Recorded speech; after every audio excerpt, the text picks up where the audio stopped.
اولا همه شما را برادران عزیز ماه رمضان بسیار نزدیک آمده است.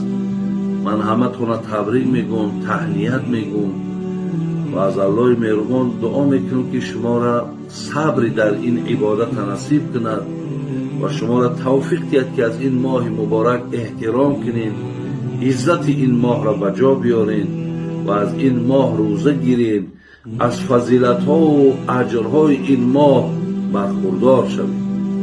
با طلوع عطر ماه رمضان شکر کن شکر خدای مهربان.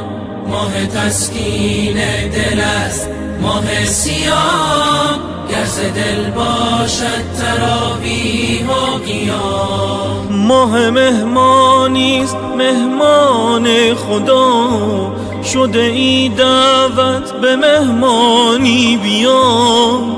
بنشین بر سفره خانه خدا، نوش جان کن از مناجات و دعا.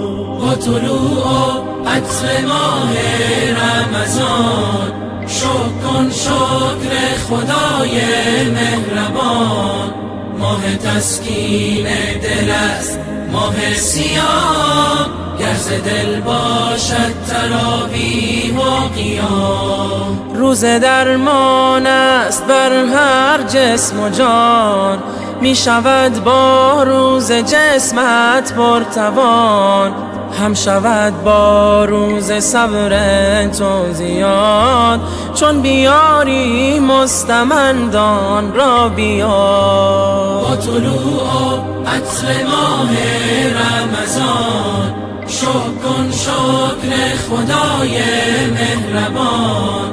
ماه تسکین دل است، ماه سیام، گر ز دل باشد تراویح و قیام. روزه داری حکم شرع و سنت است، جزو رکن دین برای امت است. 11 ماه غرق بودی در گناه، فرصت است 1 ماه که برگردی به راه. روزه داری حکم شرع و سنت است، جزو رکن دین برای امت است. 11 ماه غرق بودی در گناه، فرصت است 1 ماه که برگردی به راه.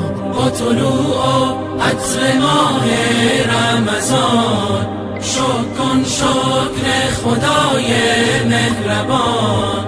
ماه تسکین دل است، ماه سیام، گر ز دل باشد تراویح و قیام.